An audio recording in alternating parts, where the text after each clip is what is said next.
Bismillahirrahmanirrahim. Assalamualaikum warahmatullahi wabarakatuh dan salam sejahtera.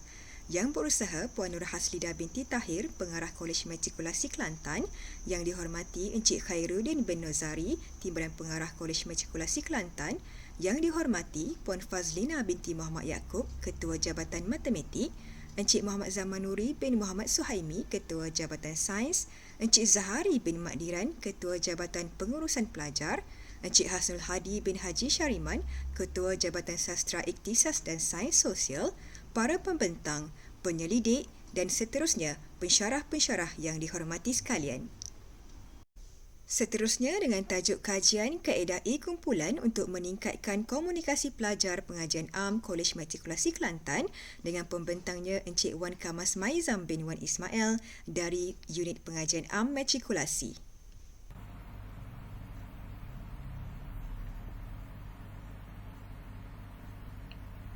Okey, Assalamualaikum warahmatullahi wabarakatuh dan salam sejahtera semua.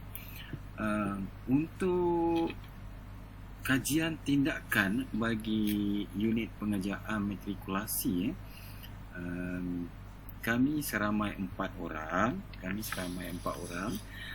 telah pun mencabar minda kami untuk menyiapkan satu kajian tindakan, iaitu kaedah kumpulan untuk meningkatkan komunikasi pelajar pengajian am Kolej Matrikulasi Kelantan.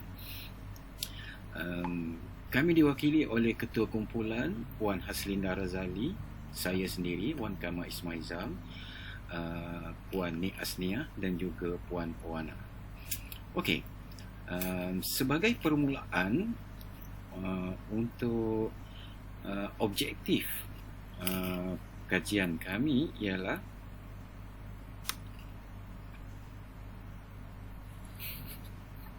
meningkatkan komunikasi pelajar pengajian matrikulasi Kolej Matrikulasi Kelantan melalui kaedah kumpulan. Baik, sebelum tu saya nak bagi tahu kenapa objektif umum ini wujud. Sebenarnya objektif umum ini wujud setelah objektif khusus yang kami telah kenal pasti oleh 4 orang pensyarah, iaitu berkenaan dengan masalah komunikasi aktif. Okey, ada dalam kalangan pelajar yang tidak menunjukkan komunikasi secara aktif. Okey, jadi itu adalah objektif khusus yang pertama. Jadi untuk objektif khusus yang kedua ialah untuk membangunkan kemahiran komunikasi aktif dalam kalangan pelajar terpilih.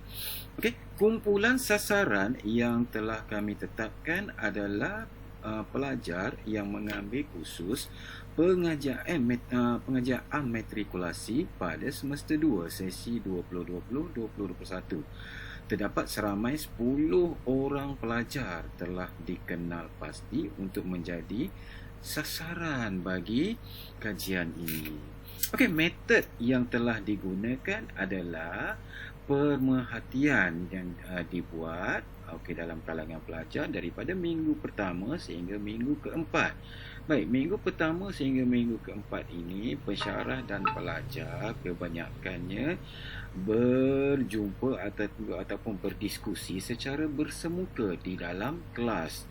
Baik, pemerhatian melalui pelaporan telah pun dibuat dalam talian selepas itu, iaitu setelah selesai pada minggu keempat dan diikuti pada minggu kelima sehingga minggu yang ke-12. Baik, selepas pada minggu ke-12, analisis dan refleksi serta laporan telah pun dibuat. Baik, dapatan dan kesimpulan setelah kami lihat apa yang kami lihat. Okey, sebelum tu saya nak bagi tahu dulu setelah apa yang saya dan juga rakan-rakan pensyarah lihat, okey, apa yang berlaku kepada pelajar kita ini ialah terdapat pelajar yang merasakan diri mereka itu seperti malu-malu untuk berkomunikasi. jika komunikasi aktif, kita perlulah mempunyai hubungan mata. Kita perlulah mempunyai hubungan mata daripada mata ke mata. Tetapi dalam kalangan 10 orang pelajar yang dipilih ini, tiada hubungan mata yang ditunjukkan semasa komunikasi. Okey. Yang kedua, terdapat pelajar yang memperlihatkan intonasi suara yang agak perlahan dan sukar untuk rakan-rakan lain memahami apa yang ingin disampaikan. Okey, yang ketiga, komunikasi ringkas dan terlalu pendek. Baik, yang keempat, penggunaan dialek tempatan. Okey, penggunaan dialek tempatan ini adalah dialek Kelantan. Alright, dan yang kelima adalah pembelajaran secara berdikari, iaitu kita tengok tanpa pengawasan pensyarah lah. Baik, itu adalah sebelum kita buat kumpulan ni. Baik, selepas daripada kesimpulan.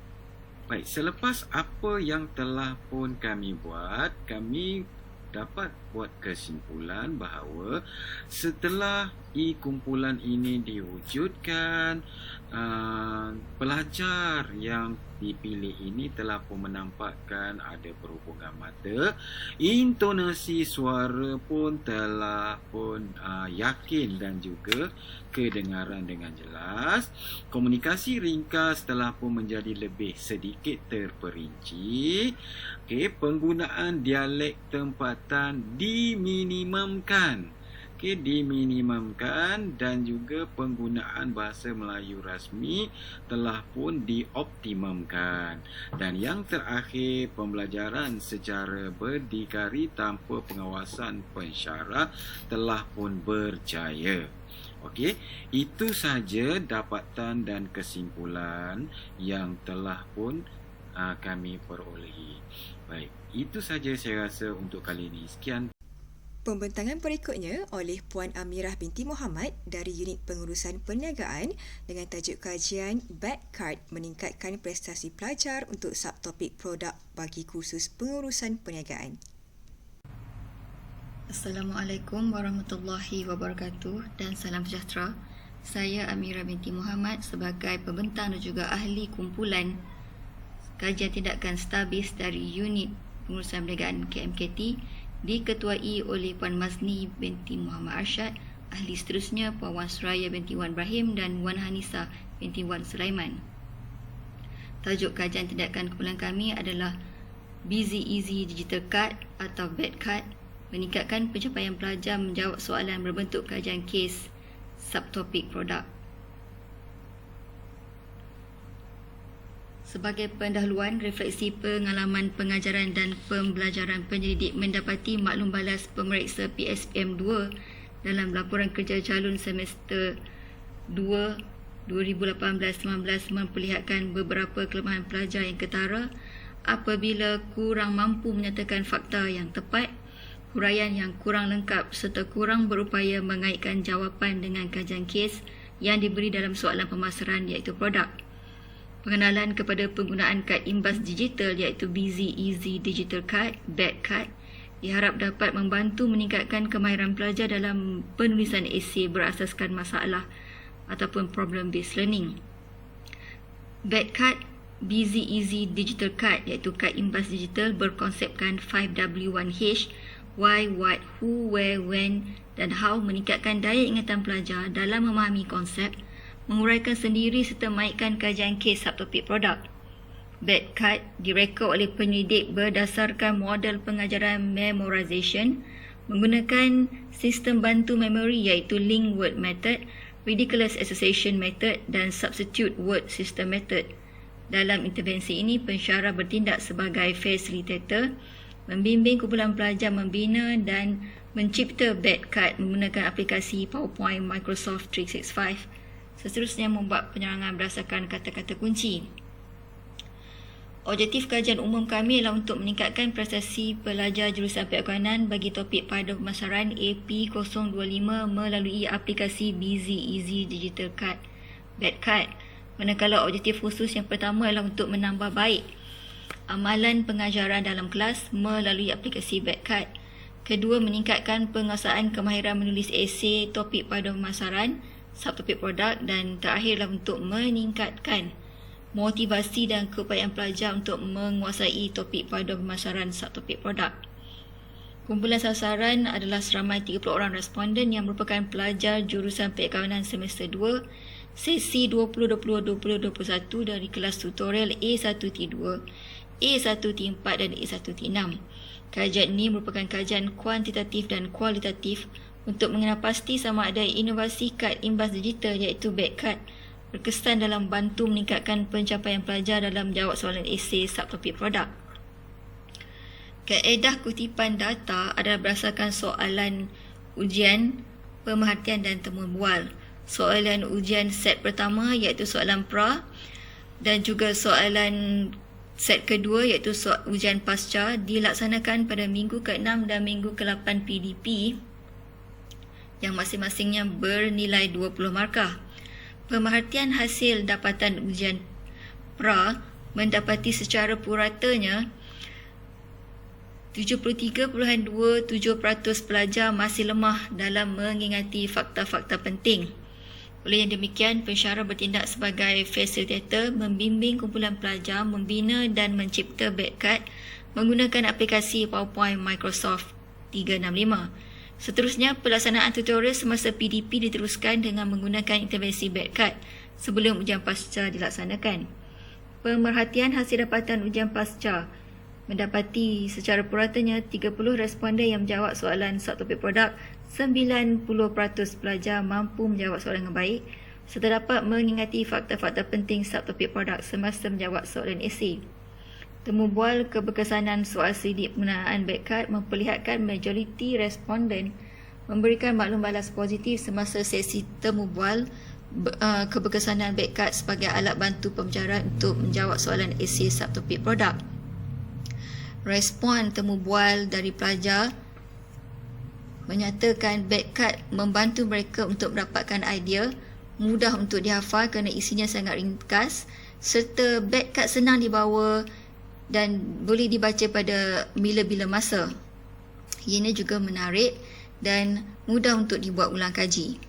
Ini memperlihatkan kelebihan BEDCard itu sendiri kerana kad imbas dalam talian boleh diakses dengan menggunakan komputer riba, tablet dan juga telefon pintar yang boleh dicapai berbanding kad imbas tradisional.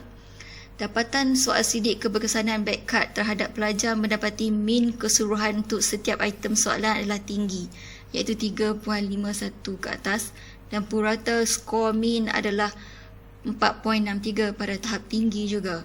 Pada pendapat penyelidik, keseluruhannya soal sidik keberkesanan BEDCard adalah sangat memuaskan. Oleh yang demikian, besar harapan penyelidik untuk para pelajar berusaha menguasai teknologi digital sekaligus memperkasakan pelajar dalam dunia digital. Sekian, terima kasih.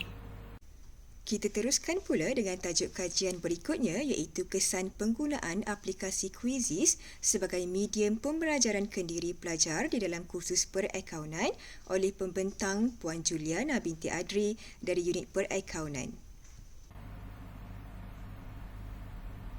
Bismillahirrahmanirrahim. Assalamualaikum warahmatullahi wabarakatuh dan salam sejahtera. Saya Puan Juliana binti Adri dari unit perakaunan akan membentangkan satu kajian asas bertajuk kesan penggunaan aplikasi Quizizz sebagai medium pembelajaran kendiri pelajar dalam kursus perakaunan. Terdapat 3 isu utama dalam PDP, iaitu pertama, proses didominasi oleh pensyarah, kedua, kepelbagaian idea dalam aktiviti PDP adalah terhad, dan ketiga, proses PDP dijalankan secara satu hada. 3 objektif kajian dan 3 persoalan kajian yang digariskan. Objektif pertama, menguji keberkesanan Quizizz sebagai medium pembelajaran berkesan dalam meningkatkan penguasaan pelajar dalam pelajaran khusus. Kedua, mengukur tahap motivasi pelajar terhadap penguasaan Quizizz sebagai medium pembelajaran berkesan untuk pelajar secara kendiri. Dan ketiga, mengenal pasti hubungan antara motivasi pelajar dengan tahap skor pencapaian bagi topik pelajaran khusus. Manakala 3 persoalan kajian yang berkaitan dengan objektif yang hendak dicapai seperti dipaparkan. Eksperimen kuasi digunakan dalam kajian di mana pembeli ubah tidak berstandar adalah aplikasi Quizizz manakala skor pencapaian pelajar yang diperolehi dalam ujian pasca dan tahap motivasi melalui soal sedia adalah pembeli ubah berstandar. Reka bentuk kajian kuasi eksperimen dengan one group pretest post-test, sampel seramai 19 orang pelajar pendidik. Instrumen digunakan adalah borang soal selidik yang terdiri daripada 27 item dan soalan ujian pra dan post. Data dianalisis dengan menggunakan ujian T2 sampel berpasangan bagi ujian pra dan post serta analisa korelasi. Kutipan data menggunakan data primer dan sekunder. Alfa perompak bagi kajian bagi soal selidik adalah tinggi iaitu 0.9. Kajian bermula dengan PDP yang dijalankan secara konvensional oleh pensyarah, kemudian pelajar diberi ujian pra. Setelah itu, pelajar mengikuti sesi intervensi menggunakan Quizizz bermula dari pembagian kumpulan dan menentukan topik. Pelajar disediakan soalan dan meneroka cara penggunaan aplikasi Quizizz. Setelah itu, barulah pelajar akan melaksanakan sesi pengukuhan melalui Quizizz di dalam kelas, serta soal jawab antara kumpulan dengan pelajar lain dalam kelas tersebut. Pensyarah berperanan sebagai pemudah cara. Dapatan kajian bagi persoalan kajian 1 melalui analisa deskriptif menunjukkan ujian pasca dengan nilai min 75.89 lebih tinggi dari ujian pra iaitu 72.31. Berdasarkan keputusan ujian T sampel pasangan mengesahkan hipotesis null berjaya ditolak dan ini menunjukkan terdapat perbezaan yang signifikan di mana P kurang dari 0.05 dalam min pencapaian pelajar dengan menggunakan Quizizz. Dapatan kajian bagi persoalan kajian kedua iaitu tahap motivasi menggunakan Quizizz dan skor pencapaian menunjukkan tahap motivasi kecenderungan pelajar menggunakan Quizizz sangat tinggi dengan min 4.46. Skor min pencapaian ujian pelajar juga pada tahap yang tinggi iaitu 75.47. Min tertinggi bagi soal selidik adalah pada item ketiga dengan sisian piawai sebanyak 0.42. Min terendah iaitu 3.11 adalah pada item ke-15 dengan sisian piawai sebanyak 1.29. Dapatan kajian bagi persoalan kajian ketiga iaitu hubungan antara tahap motivasi pelajar dengan min skor pencapaian. Berdasarkan analisis korelasi Pearson, terdapat korelasi yang kuat dan signifikan antara tahap motivasi pelajar dengan min skor pencapaian bagi topik pelajaran khusus perkawanan. Berdasarkan keputusan dan analisa data membuktikan penyataan hipotesis null berjaya ditolak dan seterusnya menunjukkan perbezaan yang signifikan dalam min pencapaian khusus perkawanan dan juga terdapat hubungan signifikan antara tahap motivasi pelajar dengan min skor pencapaian. Seterusnya, oleh pembentang Encik Abdul Rahim bin Muhammad Aris dari Unit Perakaunan dengan tajuk kajian Impak Aplikasi Accounting Fund Board dalam motivasi pembelajaran pelajar perakaunan.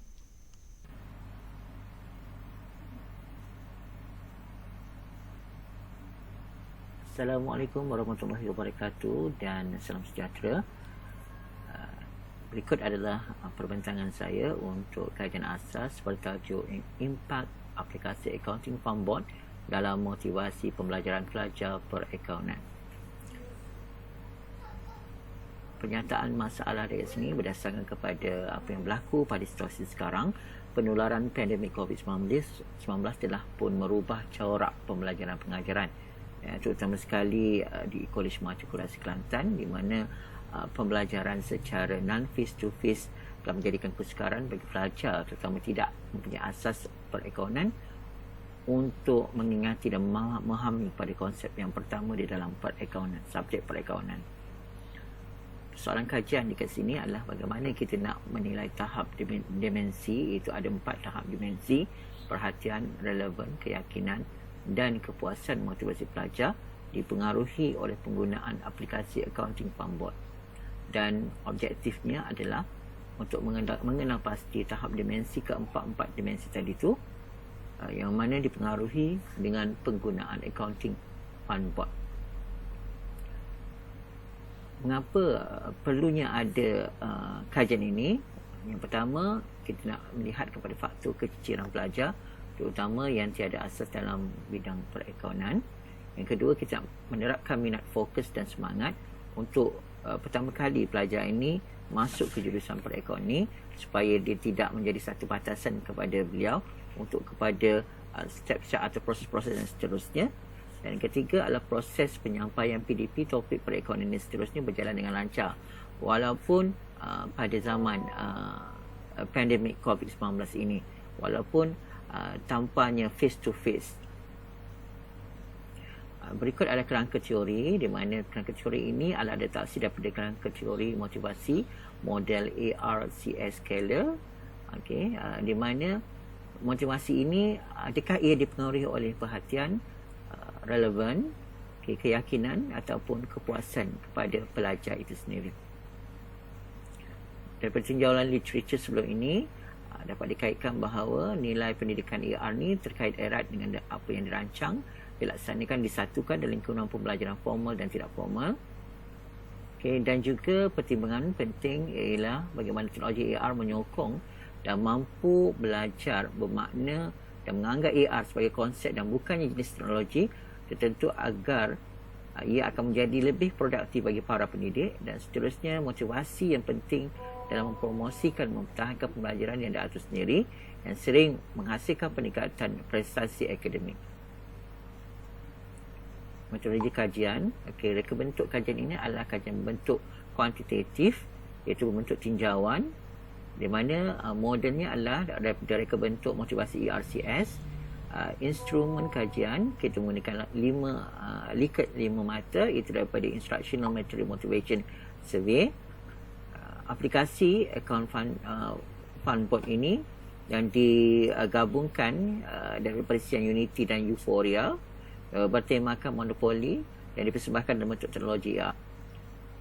Begitu juga responden daripada 70 orang pelajar perekonan Kolej Madrasah Kelantan sesi 2020-2021 yang tiada asas langsung dalam perekonan, pensimpanan bertujuan dan pengumpulan data, di mana set yang digunakan sebelum dan juga selepas dalam penggunaan account fund board.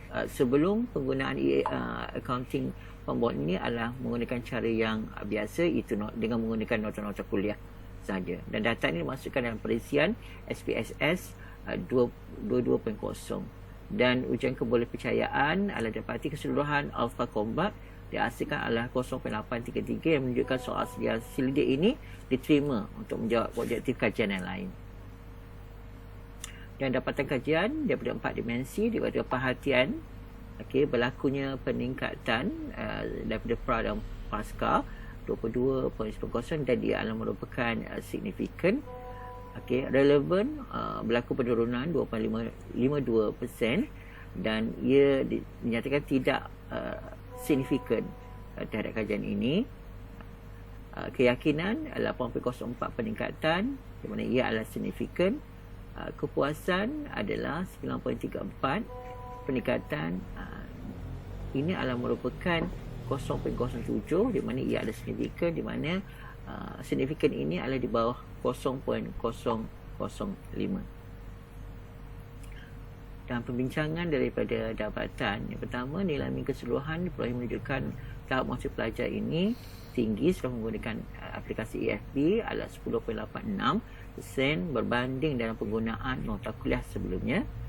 Oleh itu, penggunaan aplikasi ini memberi kesan positif terhadap motivasi pelajar, dan hasil keseluruhan pendidikan diselaras dengan kajian sebelum menunjukkan kesan positif terhadap motivasi pelajar, dan pelajar memotivasi ketika menggunakan nota kuliah, dan lebih lagi memotivasi ketika menggunakan aplikasi accounting fund board. Sekian, terima kasih. Assalamualaikum warahmatullahi wabarakatuh. Seterusnya dengan tajuk kajian The Use of STS Shock Tak Shock Using Animations Video in Understanding Owners Equity in Accounting Equations oleh pembentang Encik Ahmad Izzuddin bin Yahya dari Unit Perakaunan. Assalamualaikum warahmatullahi taala wabarakatuh. This coming convention penyelidikan pendidikan peringkat Kolej Matrikulasi Kelantan 2021, our group would like to present an action research entitled The Use of STS. What is STS? Shock Tak Shock Using Animation Video in Understanding Owners Equity in Accounting Equation. Firstly, I would like to share the objective of this study. Objective number 1 is to increase students' performance in answering questions in Chapter 2. What is Chapter 2.3.2? Define assets, number 1 component, liabilities and owners equity, 3 main components. Number 2 is to improve students' motivation to master the underlying concept of basic accounting principle using digital tool. Alright, I will start this presentation by answering few questions of why. why number 1 is why I choose accounting equation. Accounting equation is a fundamental foundation of double entry system. When I say double entry system, it is about debit and credit in accounting. To master the debit and credit, a student has to master accounting equation first. Okay, in accounting equation, we have honest equity. So that is why number 2, why I choose honest equity. Honest equity is defined as honest right towards the company. The limited definition of honest equity hinders students to understand honest equity better. It is not like the other 2 components, assets and liabilities. Okay, why number 3 is why I choose the term short tak short. These catchy words, short tak short, to see the effect of honest equity in accounting equation. Students see either increase or decrease of honest equity. In terms of short tak short, short is applied to any concerned business transaction when honest equity increase, and tak short for honest equity decrease. And then the last why is why I choose animation video. This video acts as introductory device to pick the students' interest towards the technique. This excitement tool has a role of keeping the lesson in class or the lesson, the digital lesson, cheerful and memorable.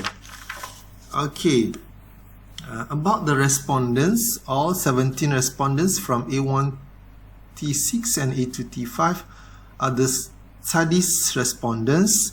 Okay, the data collected from pre-test shows the overall average mark is 61 pre-test, with 5 students were categorized as weak students with mark ranging from 0 to 49% only. Okay, now I move to the post-test. After the intervention of short tak short animation video and class further explanation, the result from the post-test collected shows the overall average mark increase. Just now 61%, now post-test 87.9%, while the earlier said 5 students managed to score 80% and above. We also received positive feedback in an interview with the respondents. A few remarkable responses were senang nak ingat the term short tak short. So the term itself is catchy, and best juga tengok animation video. So to summarize all this, I would say these new generations want something short, simple, easy access, straightforward. And they are actually visual kind of generation, as they are so keen to something attached to digital device. So that's all for now. Thank you. Kita beralih kepada pembentang daripada unit ekonomi, Encik Abdullah bin Cik Omar, dengan tajuk kajian keberkesanan Google Meet sebagai medium PDPC dalam topik perakaunan pendapatan negara terhadap pencapaian dan motivasi pelajar perakaunan Kolej Matrikulasi Kelantan. Assalamualaikum warahmatullahi wabarakatuh.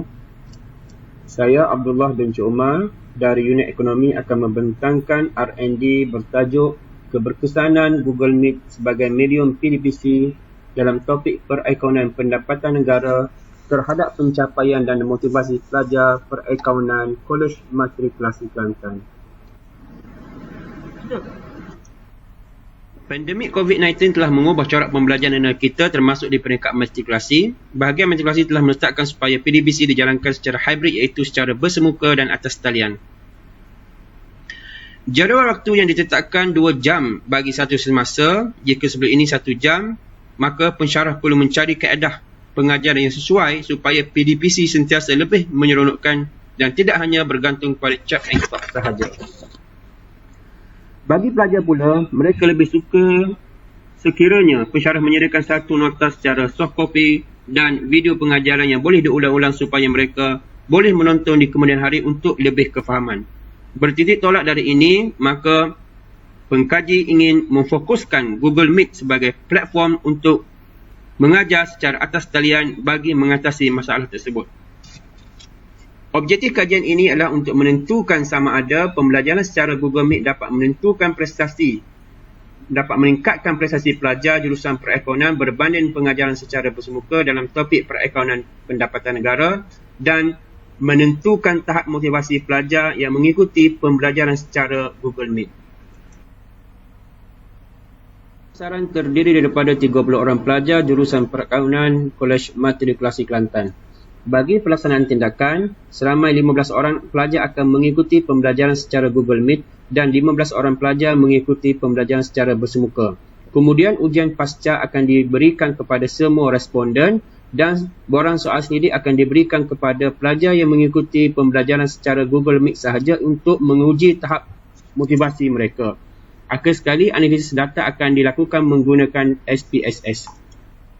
Dapatan kajian bagi ujian pasca mendapati seramai 13 orang pelajar memperoleh tahap cemerlang bagi pembelajaran secara bersemuka, manakala 4 orang pelajar memperoleh tahap cemerlang bagi pembelajaran Google Meet. Min bagi pembelajaran bersemuka ialah 13.40, manakala pembelajaran secara Google Meet 10.73. Dapatan kajian mengenai motivasi pula mendapati tahap motivasi pelajar yang mengikuti pembelajaran secara Google Meet ialah pada tahap sederhana dengan skor keseluruhan 3.5722.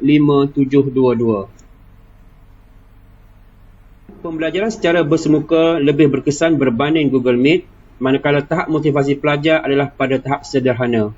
Maka, pensyarah perlu mempelbagaikan kaedah pengajaran dan penyampaian agar pembelajaran lebih berkesan baik secara bersemuka atau atas talian. Sekian, terima kasih. Seterusnya kita beralih kepada Puan Rosmawati binti Mamat daripada Unit Ekonomi dengan tajuk Hubungan antara tahap kesediaan pembelajaran arahan kendiri dengan tahap kesediaan pembelajaran hibrid. Satu kajian di Kolej Matrikulasi Kelantan.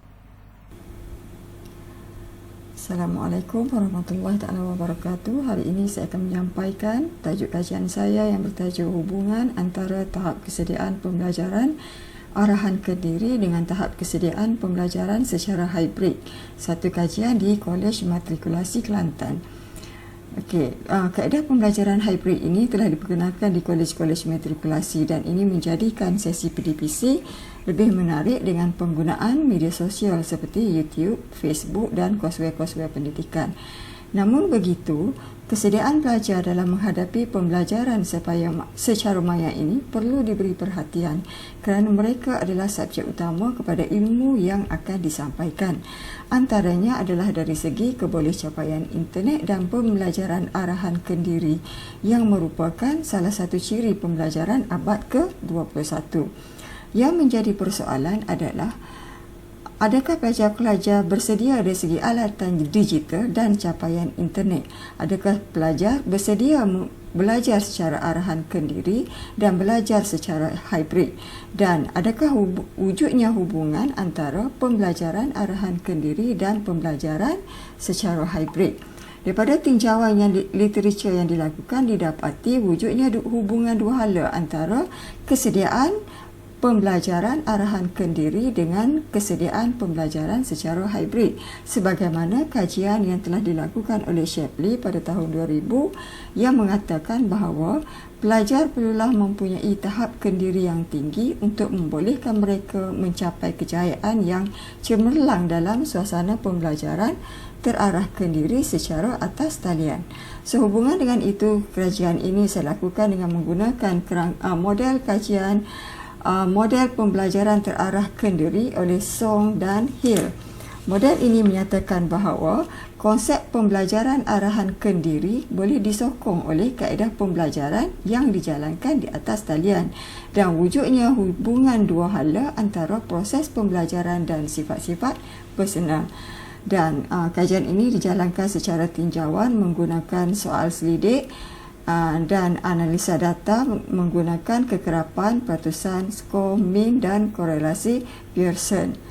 Dan kajian ini dilakukan ke atas pelajar-pelajar jurusan perakaunan Kolej Matrikulasi Kelantan. Okey, dapatan daripada kajian menunjukkan bahawa alatan digital yang digunakan oleh sebahagian besar pelajar adalah telefon pintar dan persepsi pelajar terhadap capaian internet adalah berada di tahap sederhana dan perlahan. Okey, kurang daripada itu, pensyarah perlulah bijak memilih platform yang bersesuaian dengan tahap capaian internet di kolej. Yang kedua, kesediaan pembelajaran arahan kendiri dan kesediaan pembelajaran hibrid pelajar berada di tahap yang tinggi dan wujudnya hubungan di antara tahap kesediaan arahan kendiri dan tahap kesediaan pembelajaran secara hibrid. Okey, berdasarkan dapatan ini, pensyarah perlulah memilih platform yang bersesuaian dengan capaian internet pelajar dan juga haruslah kreatif dan inovatif dalam mengendalikan sesi PDPC dalam talian. Sekian, terima kasih. Pembentangan seterusnya daripada unit ekonomi, Puan Tan Bee Eng dengan tajuk kajian keberkesanan penggunaan kaedah flip classroom dalam pembelajaran mikroekonomi.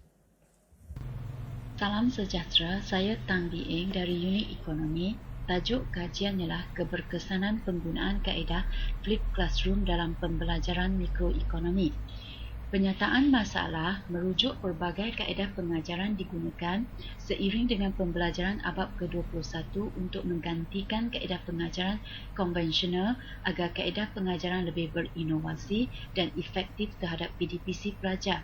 Tambahan pula, situasi pandemik COVID yang membimbangkan ini memerlukan suatu kaedah pengajaran yang berkesan agar proses pembelajaran masih boleh diteruskan. Persoalan kajian pertama, adakah penggunaan kaedah flip classroom dapat meningkatkan pencapaian akademik pelajar? Kedua, bagaimanakah penggunaan kaedah flip classroom dapat meningkatkan minat belajar dalam kalangan pelajar terlibat? Metodologi kajian ialah kaedah kajian kualitatif dengan pengumpulan data secara temubual. Populasi kajian terdiri daripada 23 orang pelajar perakaunan dan 4 responden telah sukarela untuk ditemubual. Jawapan temubual responden telah dinilai dan dikenal pasti di mana tema akan dikeluarkan dari idea utama. Perbandingan peratusan pencapaian keputusan UPS 1 dengan PSPM dibuat. Dapatan kajian bagi persoalan 1 merujuk kepada perbandingan peratusan pencapaian keputusan UPS 1 dengan PSPM. Bagi peratusan A, dalam UPS 1, peratus yang diperoleh ialah 47.83%, telah meningkat kepada 73.91% ketika di PSPM. Dari segi 100% lulus pula, UPS 1 mendapat 100% lulus dengan minimum grade C dan PSPM juga 100% lulus dengan minimum grade B. Ini menunjukkan kaedah flip classroom dalam pembelajaran mikroekonomi telah membawa kepada peningkatan pencapaian akademik PSPM pelajar yang lebih cemerlang dan baik. Dapatan kajian bagi persoalan kedua, terbentuknya 4 tema iaitu minat pelajar, keselesaan, pembinaan pengetahuan dan kemahiran dan isu-isu lain. Bagi minat pelajar, kesemua responden menyatakan minat terhadap kaedah flip classroom yang digunakan dalam pembelajaran mikroekonomi berdasarkan contoh temubual seperti responden 4. Kedua, keselesaan. Kaedah flip classroom sangat bermakna kepada pelajar dan pensyarah sebab dapat mewujudkan suasana pembelajaran yang menyenangkan dan selesa bagi semua pihak. Ketiga, pembinaan pengetahuan dan kemahiran. Kesemua responden juga mengakui kaedah flip classroom dalam pembelajaran mikroekonomi dapat membina keyakinan diri, meningkatkan kemahiran belajar dan menggalakkan interaksi serta kolaborasi. Yang keempat, isu-isu lain merujuk kepada masalah dalam penggunaan flip classroom seperti tahap capaian internet dan ketidakfahaman berlaku. Secara keseluruhan, semua responden setuju bahawa kaedah flip classroom dapat digunakan dalam pembelajaran mikroekonomi. Sebagai kesimpulan, kajian ini telah menunjukkan keberkesanan penggunaan kaedah flip classroom dalam pembelajaran mikroekonomi terhadap peningkatan pencapaian akademik dan minat belajar pelajar dengan pemahaman konsep ekonomi yang lebih baik. Sekian, terima kasih. Seterusnya, daripada Encik Nizam Haizat bin Ibn Qasim daripada unit ekonomi dengan tajuk kajian keberkesanan video pembelajaran menggunakan aplikasi Wakelet, satu kajian tindakan terhadap konsep perekawanan pendapatan negara bagi kursus ekonomi AE 025. Assalamualaikum warahmatullahi wabarakatuh dan salam sejahtera kepada semua. Saya Nizam Haizat bin Makasim daripada Unit Ekonomi Kolej Matrikulasi Kelantan akan membentangkan tajuk kajian iaitu keberkesanan video pembelajaran menggunakan aplikasi Wakelet, satu kajian tindakan terhadap konsep perekawanan pendapatan negara bagi kursus ekonomi AE 025. Refleksi pengajaran dan pembelajaran lepas. Walaupun tajuk ini sudah tidak ditanya dalam peperiksaan akhir, ia masih penting pada pelajar kerana konsep-konsep asas ini perlu difahami dan dikuasai terlebih dahulu oleh pelajar sebelum menyiapkan tugasan penulisan esei. Jawapan yang diberikan oleh pelajar dalam tugasan penulisan esei adalah sangat baik, tetapi kekeliruan tentang konsep pendapatan negara ini terbukti daripada markah ujian dan kuis yang telah diberikan sebelum ini. Isu keprihatinan menanggani isu pelajar yang suka memahami konsep-konsep penting dalam tajuk bab 2 perekawanan pendapatan negara dengan menggunakan kaedah video pembelajaran berasaskan aplikasi Wakelet agar proses pembelajaran menjadi lebih efisien dan seronok. Objektif kajian dari sudut objektif umum meningkatkan markah pencapaian bagi topik bab 2 perekawanan pendapatan negara itu dengan mempelajari konsep-konsep pengiraan pendapatan negara dengan melihat pautan video pembelajaran menggunakan aplikasi Wakelet. Objektif kajian dari sudut objektif khusus yang pertama memastikan pelajar dapat membezakan 3 konsep utama pengiraan pendapatan negara. Yang kedua memastikan pelajar dapat mengubah suai dan mengaplikasi 3 konsep utama pengiraan pendapatan negara semasa menjawab soalan dengan tepat. Yang keempat, mengenal pasti keberkesanan kaedah video pembelajaran menggunakan aplikasi Wakelet dalam pengajaran dan pembelajaran. Yang keempat, dapat meningkatkan pencapaian pelajar dalam tajuk perekawanan pendapatan negara. Kumpulan sasaran melibatkan seramai 9 orang pelajar daripada kelas A1-5 yang dipilih daripada kalangan pelajar jurusan perekawanan Program Sistem 2 Semester SDS Semester 2 Sesi 2020-2021 Kolej Matrikulasi Kelantan. Pelaksanaan tindakan yang pertama dari sudut tinjauan masalah yang melibatkan pemerhatian awal, pemeriksaan buku tutorial, temu bual awal dan ujian pra. Yang kedua, pembinaan video menggunakan aplikasi Wakelet. Yang ketiga, tindakan intervensi. Yang keempat, ujian pasca. Yang kelima, soal selidik. Dan yang keenam, temu bual. Dapatan kajian. Pertama, kita menepati pencapaian objektif 1 dan 2 iaitu perbezaan markah didapati sangat ketara antara markah ujian pra dan pasca daripada 47.56 min meningkat sebanyak 20 kepada 67.56. Yang kedua, dapatan kajian juga dibezakan dari segi peningkatan grade daripada 55.56% lulus kepada 100% lulus keseluruhan dengan min PNG meningkat dari 1.78 dalam ujian pra kepada 3.08 dalam ujian pasca. Ini mendapati pencapaian objektif yang ketiga dan keempat. Dapatan kajian dari sudut soal selidik juga mendapati 100% pelajar memberikan maklum balas yang sangat positif iaitu skala setuju dan sangat setuju apabila menggunakan video pembelajaran menggunakan aplikasi Wakelet. Dapatan kajian dari segi temu bual mendapati 100% pelajar memberikan respon yang sangat baik memberangsangkan. Kebanyakan mengatakan penggunaan video pembelajaran menggunakan aplikasi Wakelet ini sangat mudah digunakan di mana-mana saja tanpa mengira waktu. Carangan kajian seterusnya, pendarahan kepada kelebihan fungsi lain yang terdapat dalam aplikasi Wakelet selain pautan video seperti laman buku, simpanan gambar, simpanan fail PDF dan lain-lain lagi. Sekian daripada saya. Terima kasih. Untuk sesi pembentangan seterusnya dengan tajuk Persepsi Pelajar SES terhadap DM GoStream, penstreaman dalam pembelajaran matematik, saya persilakan Cik Roziah binti Ismail daripada Unit Matematik untuk melakukan pembentangan.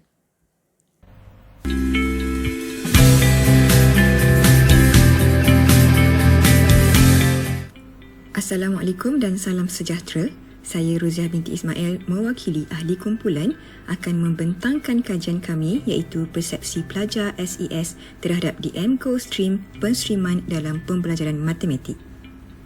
Saya akan mulakan dengan pernyataan masalah.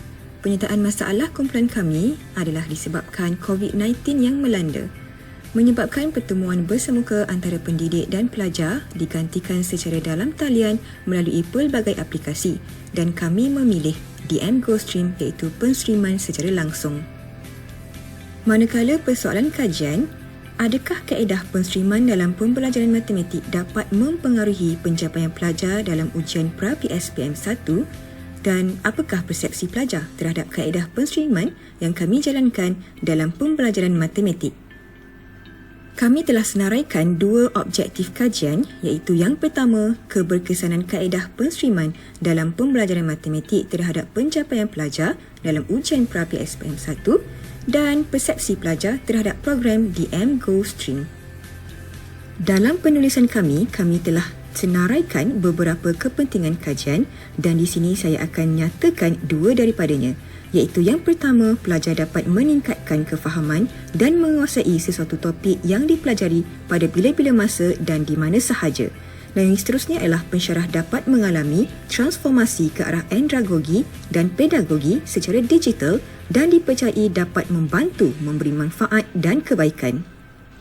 Metodologi utama kajian kami adalah soal selidik dan ujian pra-PSPM 1 dan kami telah menyasarkan pelajar SES iaitu sistem 4 semester yang terdiri daripada D1T5, D1T17, D2T7 dan D3T3.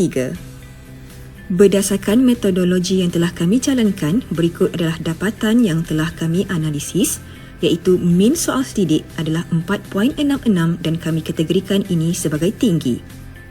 Berdasarkan ujian pra-PSPM 1, kami dapati 32.5% daripada pelajar yang disasarkan telah memperolehi A.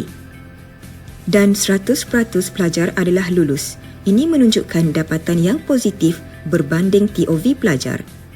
Instrumen soal selidik yang memperolehi min tertinggi adalah 4.93 iaitu adakah DM GoStream membantu anda mengulang kaji mata pelajaran matematik dengan baik. Berdasarkan dapatan tersebut, kesimpulannya DM GoStream membantu pelajar mengulang kaji mata pelajaran matematik dengan baik. Penyelidik mencadangkan agar program DM GoStream dapat diteruskan pada masa akan datang dan menjadi salah satu program kecemerlangan akademik wajib bagi unit matematik. Sekian, terima kasih.